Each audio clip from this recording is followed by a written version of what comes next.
Hey y'all, in today's video, I'm going to be sharing 5 really delicious dinners that I have recently made for my family. So first up, I'm going to be making some street corn chicken enchiladas. The recipe calls for a 14-ounce can of enchilada sauce. I decided to just grab one of those McCormick enchilada sauce packets and make it myself real quick. It's a little bit cheaper doing it that way, and I really like the flavor of it. So I just followed the directions on the back of the packet. You just add some water and a small can of tomato sauce and simmer it for a few minutes just until it thickens. So at this point, I took it off the heat and I let it cool down about halfway because I am going to be adding some cold stuff to it. So I did about 3/4 of a cup of sour cream, a 1/4 cup of some mayo, a 1/2 tablespoon of chili powder, and a 1/2 tablespoon of garlic powder. So I'm just going to whisk that until it's a really nice and smooth sauce, no lumps. And then I'm going to grab a mixing bowl and add 2 cups of some cooked and shredded chicken. This is the chicken that I meal prepped a little while back. I cooked it in my crock pot, shredded it, and threw it in my freezer. And then I thawed it out, and then I added about a cup of that sauce that I just made to it and folded all of that together. But I need to make some more of that chicken, pop it back in the freezer, because that's a really nice little shortcut for recipes like this. It saved me some time. So I'm going to add about a cup of some shredded sharp cheddar cheese to this mixture. I also took a can of corn and drained it, and I added most of it to it, but I did reserve a little bit because I'm going to add that towards the end. But I just folded all that together, and then I'm going to grab my casserole dish. This is a 9x13, and I just sprayed it with a little bit of olive oil, and then I'm just taking my little silicone brush and distributing that a little bit better. So next, I'm just going to take a large spoonful of that sauce and spread that all over the bottom. So just a little bit of the sauce. And this sauce is really good, you guys. I did a little taste test of it just by itself, and it truly makes this dish. I loved it. So I just grabbed some corn tortillas. I did pop those in the microwave. I believe I did like 45 seconds. You want to do that so that they don't crack when you start rolling them. But I just took a spoonful of that chicken mixture, placed it in the middle of the tortilla, and then I just tightly rolled it up and I placed it same side down in that casserole dish. The recipe said that this would make 8 enchiladas. I ended up being able to fit 9 in there, and I still had quite a bit of that chicken mixture left over. The recipe said to just kind of dump that over the top, but I didn't really want to do that. I just popped it in the fridge. I knew that I could use it for quesadillas later on in the week, but I'm just going to take the remainder of that sauce and pour that all over top of the enchiladas. And with my spatula, I'm just getting that spread out a little bit better. And then I'm going to take that final cup of shredded cheese and I'm just going to sprinkle that all over the top. My oven is preheated to 400 degrees, and I'm going to pop this in for 20 minutes. While that's in the oven, I'm going to make some Mexican rice to go along with it. So to my large pan, I like to heat up a couple tablespoons of oil. I use olive oil on this day, but I've also used vegetable oil, just whatever you want to. And then I add in 1 cup of some white long grain rice. I did wash it, and I like to toast it up for a few minutes. And then I add in 2 teaspoons of tomato bouillon and a teaspoon of chili powder and just a spoonful of some minced garlic from a jar. I saute that around for just a couple of minutes, and then I'm going to add in 2 cups of hot water, followed by an 8-ounce can of tomato sauce. Now, if you like your Mexican rice to be a little bit on the drier side, you could definitely cut it down to like 4 ounces of tomato sauce, but I've always just thrown the whole thing in there. But once it comes up to a boil, I cover it with a lid, and then I turn it down to a simmer, and I let that cook for 20 minutes, and then when the 20 minutes is up, I turn off the heat, take off the lid, and you want to fluff it up so that there is no like extra liquid floating around in there. And then it's important to cover it back up again with the heat off and just let it sit, leave it alone for like 5 to 10 minutes. That way it kind of dries up a little bit more and it leaves you with like the perfect consistency. This has been a well-loved recipe of ours for many years. Anytime you see me serve Mexican rice, this is the recipe that I follow. But back to those enchiladas. So I pulled those out of the oven, and I'm just going to top it with the remainder of the corn that I left behind. And I'm also adding a 1/2 cup of some cotija cheese. I pop that back in the oven for just a couple more minutes. And then lastly, I'm just going to finish it off with a sprinkle of chili powder, mainly for looks, and some cilantro. If you don't like fresh cilantro, you can most definitely leave it out. It'll still be really delicious, but I think that looks beautiful. So here's my plate. I have 2 of the enchiladas. I top mine with a little bit of sour cream. I've always got to have the lime wedges to squeeze over everything. Of course, that rice, and I also made some homemade refried beans, and I sprinkled those with a little bit of cheese and taco sauce. But these enchiladas were seriously a 10 out of 10. I highly, highly recommend these. I love anything street corn related. As soon as I came across this recipe, I was so excited to make it. And not only do I love the street corn part of it, I just think it's a really well-rounded recipe. Again, I love the sauce, and I also really love the corn tortillas in it, because typically when I make chicken enchiladas, I do flour tortillas, so I much prefer the corn, and these reheated really well. The next night, I went very simple because I did a lot of cooking this day for my last video, the 4th of July favorites, if you missed it. So I needed something quick. So we're doing chili cheese dogs. When I buy hot dogs, they have to be all beef. I just think they are so much better. And I'm just going to boil them on the stove. That's the only way my son will eat them. And we all really like it too. So I did come across this new canned chili that I was excited to try. It's the Hormel no beans with cheese added to it.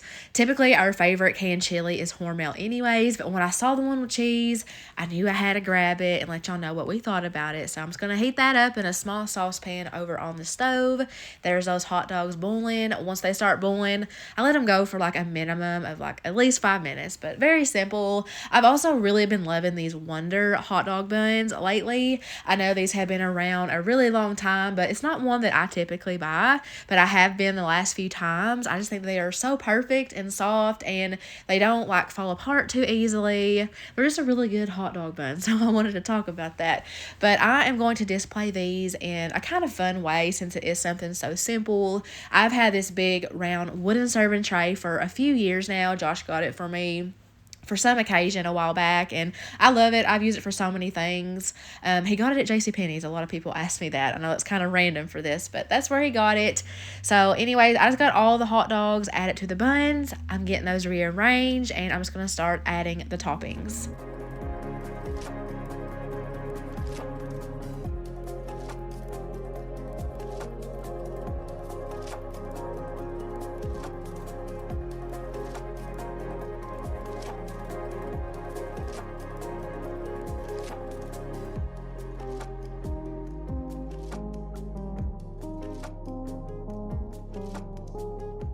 I serve these alongside some homemade potato salad and some baked beans that I cooked with some sausage in it. Both of those recipes are in my last video that I was talking about. I feel like this whole plate just screams summer. I love having meals like this in the summertime. And as for that chili, it was really good. It wasn't too much different from the original Hormel chili, but I could definitely tell it had a different little twang to it, is the best way I could describe it. But it was a really good dinner. Up next, I'm going to be trying out a new recipe for barbecue ribs. I have a couple rib recipes that I really love and I rotate through, but I always like to see what else is out there. Also, Kroger had a sale on their ribs. It was buy one, get one free. So this was technically like a little over $8, which I think is really good, and this is more than enough to feed us. So I took those ribs out of the package, and it's optional, but sometimes I like to trim off some of the fat if they look like really fatty. And also, this was really strange to me. So if you cook ribs, you know that you're supposed to flip it over and get the, I think it's called silver skin off. I have never had an issue with doing that out of all the times that I've made ribs. But this time, I'm telling y'all, I worked on this for over 10 minutes trying to get that up, and it wasn't budging. I honestly think that it wasn't even on there. I don't know. It was so odd, but I gave up. I said, forget it. And this recipe does call for them to be cut into individual ribs, and I really like that. I have never done that before, and I just think it's more convenient. Like, it's easier to pick up. It's easier to just serve up, and I think it's a really good option if you're having like a party or guest over. You know, you can just grab a couple versus like half a rack. I don't know. I just really like that. And I am going to be cooking these in an aluminum pan. It's just going to make for an easier cleanup. I don't have to worry about scrubbing off like dried on barbecue sauce. So I sprayed that with some nonstick cooking spray. I just threw all of those ribs in there and I squeezed the juice of half of a lemon over it. And the recipe does call for a homemade like barbecue spice blend. And normally when I make ribs, I do always make my own seasoning blend, but this night I just wanted a shortcut and we really like this particular barbecue seasoning. I buy it at Walmart and anytime I use it, I get lots of compliments. So it's good. I like it and I'm glad that I used it. So basically I want each of these ribs to be fully coated in that rub. I want these to be super flavorful. So I just took the time to pay attention to each little individual rib and just roll around and just keep on adding more seasoning as I needed. So once I got those to my liking, I'm just going to get those rearranged in the pan better. That way they're not overlapping each other. That way they can cook properly and all that. So I'm just placing those meat side down and bone side up. I also have my oven preheated to 300 degrees. Now you either want to cover this tightly with some tin foil, or in my case, this particular pan came with these aluminum lids, so I'm just getting that put on there, and that's going to go in for 2.5 hours. When it comes out, you're going to want to drain off all of that liquid and fat. As you can see, there was a lot, enough to fill a whole bowl. So I got rid of that, cleaned up my little area there, and you're going to want to grab your favorite barbecue sauce. I have always been a huge Sweet Baby Ray fan, so that's what I'm using, just the original. I drizzled on a good amount of that and I'm just taking my little silicone brush and spreading that out better. I also bumped my oven on up to the broiler setting. So once that beeped, I popped that in for a few minutes and then I pulled them out. I'm taking my tongs and carefully flipping those over. And then I will coat the other side in barbecue sauce and get that all nice and spread out. That'll go back under the broiler for a few more minutes. I didn't get to leave them in there as long as I wanted because my oven did something funky. It got too hot and it just kind of shut off. It just read, I think it said error or hot. I don't even remember what it said. But either way, there they are once they are fully cooked. And here's my plate. I served them alongside some leftover baked beans. I made some homemade mashed potatoes. I boiled some fresh garden corn. There's some homemade lemonade. That recipe was in my last video. And I also made some hoe cakes, which is basically fried cornbread. I did make a TikTok on how I cook those, so I will link that in my description box. But these ribs were amazing. They were so flavorful, juicy, and tender. I am so glad I gave that recipe a try. It's definitely another one to add to my favorites.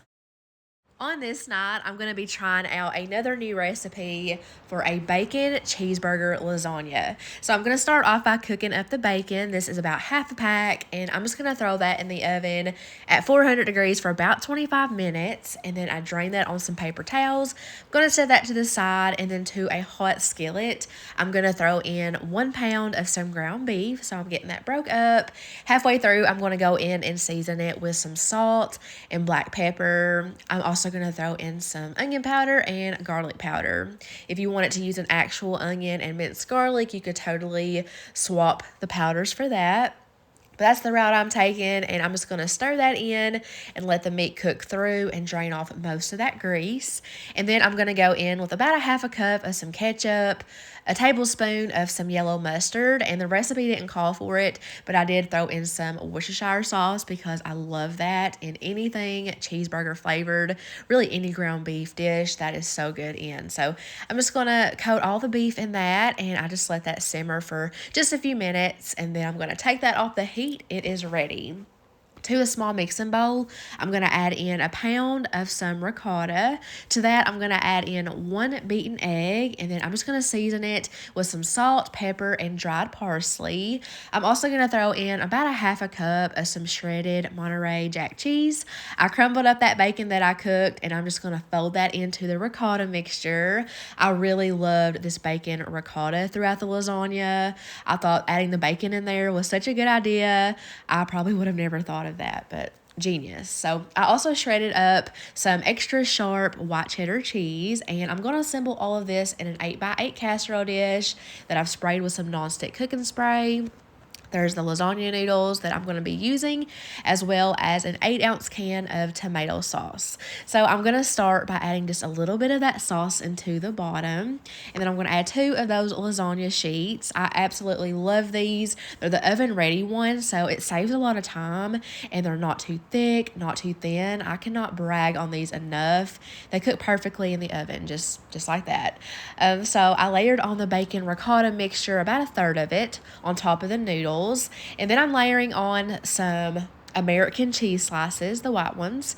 I know that might sound odd. I know as I was assembling this, I was starting to think that this might not be so good, but let me just go ahead and tell y'all, this is absolutely delicious. We loved it so much. So on top of the cheese slices, I did 2 more lasagna sheets.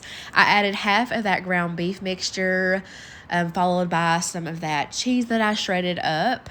And then I'm going to do a layer of that tomato sauce. I was also worried that this small can would not be enough sauce to properly cook those noodles, but just trust me, it all works out in the end.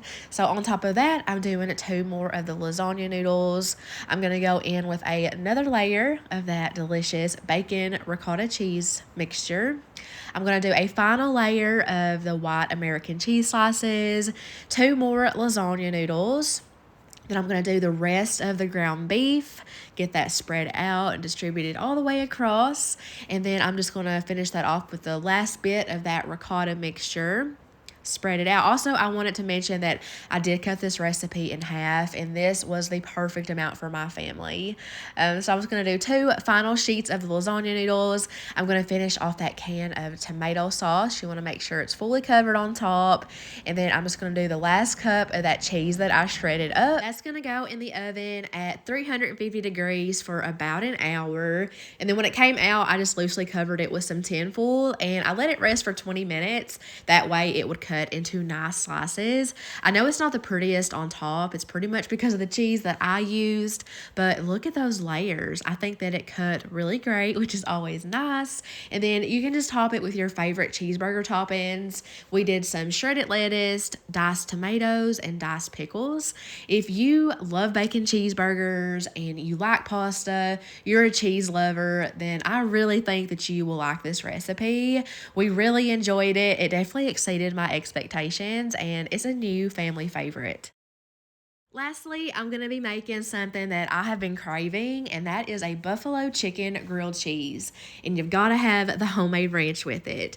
So all you need is a cup of mayo, a cup of buttermilk, and a packet of ranch seasoning mix. Now, a lot of people will say that it's got to be the Hidden Valley restaurant style packet, which is what I have right here. I typically don't buy this one. I normally just buy the original Hidden Valley one in the bottle, so I get more for my money. So I kind of wanted to test that theory out, and in my honest opinion, I really think that they taste the same. I think the key is just using the buttermilk instead of regular milk. So anyways, I mixed that all up, and I let that sit in the fridge for at least an hour before I served it. And I'm going to get started on the buffalo chicken mixture. So I've got a rotisserie chicken in that bowl, and I'm going to throw in 1 block of softened cream cheese. I'm going to grab my Frank's Red Hot sauce. You could definitely swap that for buffalo sauce if you wanted to, but when I make buffalo chicken dip, I think it tastes better with the hot sauce versus the buffalo sauce. So I did a 1/2 cup of the hot sauce, and I'm also going to do a 1/2 cup of that ranch that I just made. You could swap that for blue cheese if you wanted to. I've actually never had anything blue cheese. It just freaks me out. I don't know. I can't do it. Maybe one day. I don't know. But I'm going to mix this up using my handheld mixer. I thought that would do the best job. It definitely did. I started off on a low speed because my bowl was on the smaller side, and then I bumped it up to high, and it ended up being the perfect consistency. So I'm just going to skip that over, and I'm going to get started on the side dish. So I'm going to cook up these frozen waffle fries. I'm just going to cook it up in the oven. You could definitely definitely deep fry it, air fry it, whatever you want to. But these are going to be some lemon feta fries. So I was really excited about this. I think it's such a fun way to spruce up a bag of frozen fries. So I'm just going to get those stuck in the oven, and then I'm going to make the olive oil like dressing that goes over the top when they're done. So it's just a 1/4 cup of olive oil. It's going to be the juice of 1 lemon. Now, I love anything citrusy, but the kids did say that it was a little bit too sour in their words. So next time I make this, I would cut that down to 1/2 of a lemon. I'm going to do a teaspoon of garlic powder, parsley, dried oregano, black pepper. I'm going to do a 1/2 teaspoon of salt and a 1/2 teaspoon of some crushed red pepper flakes. And I'm just going to mix that together really good and set that to the side until the fries are done. So now I can get started on the buffalo chicken grilled cheese. So this is the bread that I'm going to use. It's just the Great Value Texas Toast. I definitely wanted to use a thicker sliced bread for this. So I've got out my large skillet. I've buttered it really good, and I'm going to be cooking 2 at a time. So I'm going to show y'all me cooking the kids. So for them, I used Colby Jack cheese. I used a different type of cheese for Josh and I, which I'll show here in a little bit. But I put 1 piece of cheese on the bottom, and then I'm going to top it with a good amount of the buffalo chicken mixture. I wanted it to be thick, but not too thick. And then I covered it with another slice of that Colby Jack cheese, followed by the other slice of bread. So once the bottom gets cooked, I'm going to move that on over to a plate over there to the side, and then I'm going to re-butter the skillet really good, and then I will just flip the sandwich on over to the uncooked side. That's how I like to butter both slices of bread. Now, that top piece is not as golden brown as I would like, so I didn't show it, but I did flip it over again until I got it to my liking. But this is the cheese that I use for Josh and I. It's the Colby Pepper Jack. Again, I didn't show me making ours. I just showed the kids. But this right here to me is perfection. So those are done. Let's finish off these fries. They are fully cooked. So I'm just going to top them with some shredded mozzarella cheese. And something that I have recently realized, typically I buy the skim milk mozzarella cheese from Great Value, and it tastes great, but it just doesn't melt well at all. So I recently switched on over to the whole milk one, and it makes a world of a difference. It melts so much better. So that's all that I'm going to be buying from now on. I'm also going to be using some feta cheese. I use about 1/2 of that container, and I'm going to pop that under the broiler for about 5 minutes, and then I'm going to pull it out and drizzle on that olive oil lemon mixture. And I am going to go in with a brush to kind of spread that out better, because I did a bad job at drizzling it. But lastly, I'm just going to top it with the rest of that feta cheese, and then these can be served. Now, I will say the fries did not stay too crispy. It was more of like a fried potato, in my opinion, but we didn't mind that at all. They tasted so good, and it was something different. I would most definitely make it again. And of course, the buffalo chicken grilled cheese was super good, especially dipped in that homemade ranch. But that does wrap up the video. I really hope that I was able to give you some new ideas. I hope this could help with your meal planning. And as always, thank you guys so much for watching. I hope you all have a great rest of your week, and I'll see you in my next one.